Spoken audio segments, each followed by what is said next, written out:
என்ன தியாகத்தை செய்யறோம்? அப்போ மறுமைன்றது சும்மா கிடைச்சிருமா? அந்த மறுமையில சிறந்த வாழ்க்கை, அந்த சொர்க்கமானது நமக்கு லேசா கிடைச்சிருமா? லேசா கிடைக்கவே கிடைக்காது. இன்னும் அல்லாஹுடைய தூதர் சொல்றாங்க, அந்த சொர்க்கம் என்பது சிரமங்களை கொண்டு சூழப்பட்டிருக்கு, அந்த நரகம் என்பது இச்சைகளால் சூழப்பட்டிருக்கு. அப்போ இந்த உலகத்துல யார் மனோ இச்சைப்படி வாழ்றாங்களோ, தான் தோன்றுத்தனமாக யார் இருக்கிறாங்களோ, அவர்கள் எல்லாம் அல்லாஹ் அவருடைய தூதர் என்ன சொல்றாங்க, மனோ இச்சைகளை கொண்டு நரகம் சூழப்பட்டிருக்கு. யார் இந்த உலகத்திலே அல்லாஹ்விற்காக என்று பல தியாகங்களை செய்யறாங்களோ, அல்லாஹ்விற்காக என்று தன்னுடைய பொருளாதாரத்தின் மூலமாக தியாகத்தை செய்யறாங்களோ, அல்லாஹ்விற்காக என்று தன்னுடைய நேரத்தை வாலிபத்தை யார் தியாகம் செய்யறாங்களோ, யார் அல்லாஹ்விற்காக சிரமத்தை எடுக்கிறாங்களோ, சிரமமான பாதையை தேர்ந்தெடுக்கிறாங்களோ, அவர்களுக்கு தான் அந்த சொர்க்கம் என்று அல்லாஹுடைய தூதர் நமக்கு உபதேசம் பண்றாங்க. அப்போ சொர்க்கம் என்பது சாதாரணமா யாரும் அடைஞ்சிடவே முடியாது.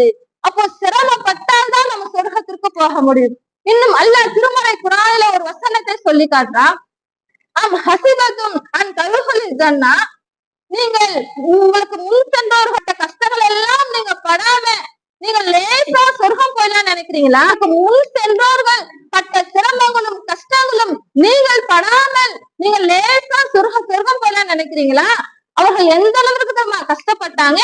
அந்த அவர்களோடு சேர்ந்து அந்த தூதரும் என்ன பண்ணுவாரா, அல்லாஹுடைய உதவி எப்ப வரும், அல்லாஹுடைய உதவி எப்போ வரும் என்று ஏங்கக்கூடிய அளவிற்கு, அல்லாஹ்விடம் கையேந்துகிற அளவிற்கு அவர்கள் அந்த அளவிற்கு சோதிக்கப்பட்டார்கள்.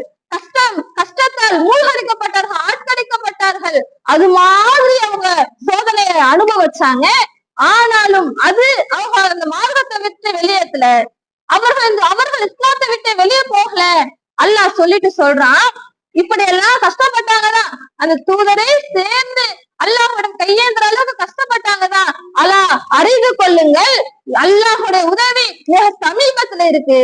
அப்படி அல்லாஹ் சோதனை கொடுத்தாலும் கஷ்டம் வந்தாலும் அந்த கஷ்டத்திற்கு பதிலாக அல்லாஹ் என்ன சொல்றான், அறிந்து கொள்ளுங்கள், அல்லாஹுடைய உதவி மிக அருகில இருக்கு. எந்த மூவினாவது கஷ்டப்படுறான்னு சொல்லி சோர்ந்து உட்கார்றானா, இல்ல அடுத்த நிமிடமே அல்லாஹுடைய அருள் அவனுக்கு வந்துடும். அல்லாஹுடைய அந்த திருப்தி அவன் அடைந்து விடுவான். இது ஒவ்வொருவரும் அல்லாஹ்வின் மீது வைத்த அந்த நம்பிக்கை யார் இடத்துல முழுமையாக இருக்கோ அதை ஒவ்வொரு மூமினும் உணர முடியும். அல்லாஹ் சொல்றான், உங்களுக்கு கஷ்டம் வரும், நீங்க சோதிக்கப்படுவீங்க, கஷ்டப்படாம சொர்க்கம் போக முடியாது.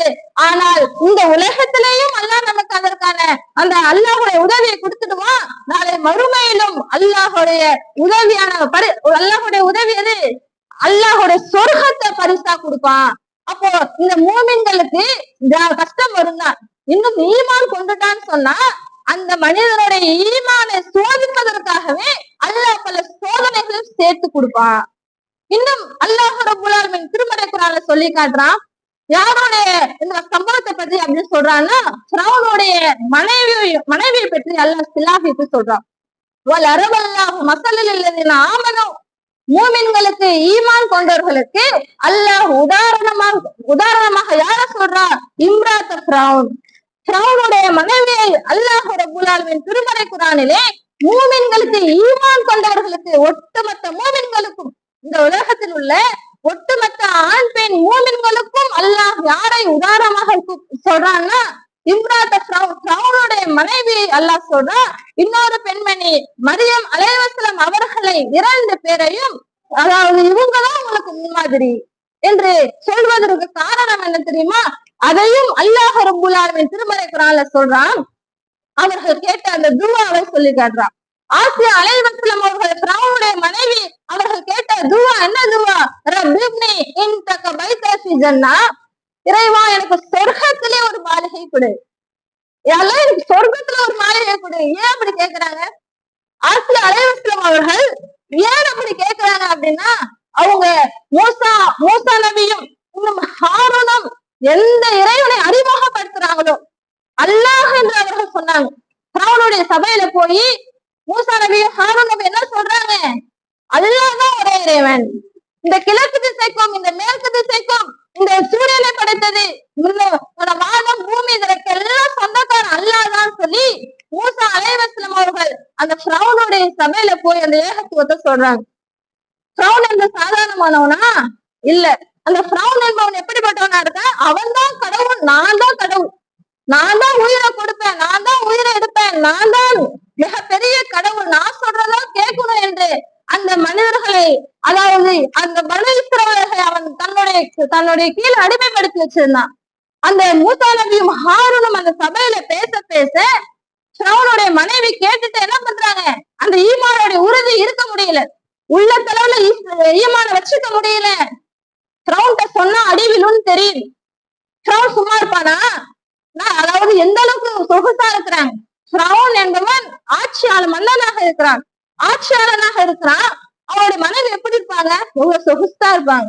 இப்ப நாமளே நம்ம வீட்டுக்கு யார் ராணி? நாம தான் ராணி, அப்படிதானே? ஒவ்வொரு வீட்டுக்கும் நாம ராணியா இருக்கிறோம், நாம வச்சுதான் சட்டமா இருக்கு. ஆனா ஃபிரௌனுடைய மனைவி அவங்க இன்னும் எப்படி இருப்பாங்க? அவங்க ராணியா இருக்கிறாங்க. அழகான ஆடைகள், ஆடம்பரமான ஆடைகள், இன்னும் பட்டு ஆடைகள், இன்னும் தங்கத்தாலே ஆபரணங்கள், ஆசைப்படுவதெல்லாம் கிடைக்கும் ஒரு மன்னருடைய மனைவிக்கு. ஆனா அவங்க அதை விரும்பவே இல்லை. அதெல்லாம் இந்த உலகத்தோட அழிய போகுது. இந்த உலகத்தோடதான் இந்த நகை, இந்த ஆபரணங்கள், இந்த சொகுசு, இந்த மாளிகை எல்லாம் அழிய போகுது. இது நிரந்தரம் இல்லாத வாழ்க்கை என்று அவங்க புரிஞ்சுக்கிட்டு இடத்துல துவா செய்யறாங்க. இறைவா, எனக்கு சொர்க்கத்திலே ஒரு மாளிகையை கொடு, அதற்காக, அந்த சொர்க்கத்தின் மாளிகைக்காக இந்த சுகத்தை நான் இழக்கிறேன், இந்த இன்பங்களை நான் இழக்கிறேன், இந்த வீட்டை நான் இழக்கிறேன், எனக்கு மறுமையில எனக்கு ஒரு வீட்டை கொடு என்று அவருடைய சித்திரவதைக்கு நம்ம ஆளாகினாலும் பரவாயில்ல, நமக்கு மறுமைதான் சிறந்தது என்று உள்ள தளவுல கூட வைத்துக் கொள்ளாமல் அந்த ஈமானுடைய உறுதி இருக்கே, அவர்கள் மறுமையை தேர்ந்தெடுத்தார்களே, அல்லாஹ் ரப்பல் ஆலமீன் அதை திருமறை குர்ஆன்ல சொல்றான், அவர்களிடத்துல உங்களுக்கு அழகிய முன்மாதிரி இருக்கு. அப்போ நாம கொஞ்சம் யோசிச்சு பார்க்கணும். இந்த உலகத்துல நம்மளுடைய கணவர் அது வாங்கி கொடுக்கல, இது வாங்கி கொடுக்கலன்னு சண்டை பிடிக்கிறது நாம எங்க? அவங்க இருக்கிற அந்த சுகத்தை எல்லாம் விட்டுட்டு மறுமையை தேர்ந்தெடுக்கிற அவங்க எங்க? இந்த இடத்துல பெண்களாகிய நாம புரிஞ்சுக்கக்கூடிய பாடம் என்னன்னா, நம்முடைய கணவர் நம்ம சப்போர்ட் பண்ணணும். மார்க்க விஷயத்துல முழுக்க நம்ம சப்போர்ட் பண்ணக்கூடியவங்களாக இருக்கணும். அதே போல தன்னுடைய கணவருக்கு சம்பாத்தியம் குறைவா இருக்கான், நமக்கு ஆசைப்படுறது கிடைக்கலையா, நம்மளுடைய கணவர் மூலமாக நமக்கு அடைய முடியலையா, அது நகையா இருக்கட்டும், வீடா இருக்கட்டும், அல்லது ட்ரெஸ்ஸுங்களா இருக்கட்டும், முடியலையா, தியாகம் பண்ணுங்க. நம்முடைய கணவருக்கு சிரமம் கொடுக்க கூடாது, அதுவாக கொடுங்க இதுவாக கொடுங்க அவர்களுக்கு சுமையை சுமத்த கூடாது. நம்ம அல்லாஹ்விடத்துல கேட்கலாம், கணவர்கிட்ட கேட்க தேவையில்ல. நாம என்ன பண்ணலாம், யாரெல்லாம் எனக்கு ஆசையா இருக்கு, என்னுடைய கணவருக்கு சம்பாதியத்தை அதிகப்படுத்தி கொடு, என்னுடைய கணவனுடைய சம்பாதியத்துல வரக்கத்தை அதிகப்படுத்தி கொடு, அப்படி நம்முடைய குணம் வரணும்.